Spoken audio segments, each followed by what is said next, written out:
Living Flame, number 24, no one out of God's hand. We read from John chapter 10. My sheep hear my voice, I know them and they follow me. I give them eternal life and they shall never perish. No one can take them out of my hand. My Father was given them to me is greater than all, and no one can take them out of the Father's hand. What a beautiful imagery this is coming from Jesus himself. No one can take us out of God's hands. Walang makapaghihiwalay sa atin sa pag-ibig ng Diyos. Walang makaaalis sa atin sa pagkapit sa kamay ng Diyos. Ang kamay ni Jesus ang laging nakasubaybay sa atin. Siya ang ating mabuting pastol. This is the same reading we had last Sunday, the Sunday of the Good Shepherd. Hindi tayo pababayaan ng Panginoon.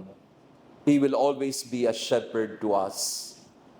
At tayo ay nagpapasalamat sa Panginoon dahil biniyayaan tayo ng bagong pastol sa simbahan, Pope Leo XIV, our new Pope in the Church, the 267th successor of Saint Peter.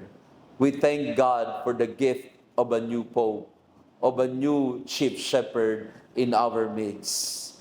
At tayo pong lahat ay nagpapasalamat sa Panginoon sapagkat paulit-ulit, mulit-muli, napapatunayan natin na ang kamay ng Diyos ang gumagabay sa ating lahat. Sa simbahan, lalo tigit.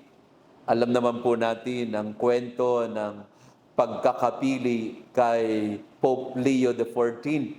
Siya po ay isang Amerikano, born and raised in Chicago, but most of the ministerial life of the Holy Father was spent in Peru. He was in the mission areas, and he lived with the poor from the peripheries. And we know that we have another shepherd, molded or shaped according to the heart of the Good Shepherd, Jesus Christ. Very much like Pope Francis. Pope Leo XIV is giving us another beautiful face and merciful face of God in our time. In his opening speech, makikita mo agad, maririnig mo yung ganitong sinabi niya agad. We are all in God's hands. Evil cannot overcome us or evil cannot triumph because we are in God's hands. Nasa kamay tayo ng Diyos at hindi tayo dapat matakot.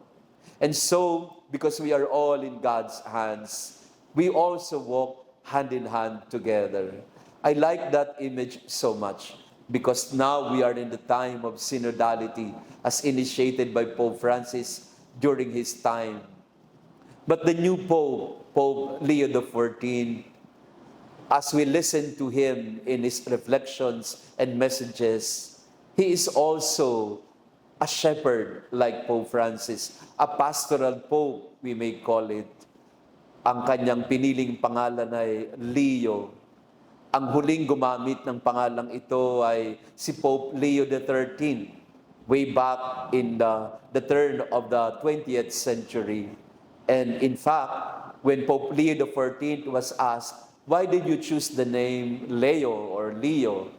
And right away he said, because nowadays, like during the time of Pope Leo XIII, we're also facing new things. If in the time of Pope Leo XIII, in the turn of the century, he was faced with the Industrial Revolution, with the issues of workers and laborers and producers and capitalism and socialism. Nowadays, Pope Leo XIV also told us, we are facing new things, rerum novarum, mga bagong bagay, lalo na ang artificial intelligence, the digital continent, the digital technology, the social media that we are now facing. In fact, there are many new things around us that we cannot fully understand. But then again, we will never be afraid. We will never hide. We will never be paralyzed. Because at the end of the day, we are all in God's hands. Nasa kamay tayo ng Diyos, mga kapatid. Kung nasaang bahagi ka man ng iyong buhay ngayon, ano man ang pinagdadaanan mong panahon ng iyong paglalakbay sa buhay, you have to know this. And you have to remind yourself of this all the time.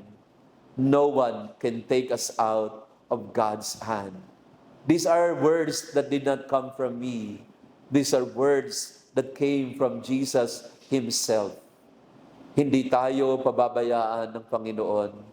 Ang kanyang mga kamay ang gagabay sa atin, ang magliligtas sa atin, ang magpapakain sa atin, ang magbibigay sa atin ng panibagong pag-asa sa buhay. Nawala man si Pope Francis, our shepherd before, now, in God's generosity and fidelity, He gives us Pope Leo XIV, another shepherd who will guide us, the flock of the Lord. We are in God's hands. We should never be afraid. We should never doubt ourselves.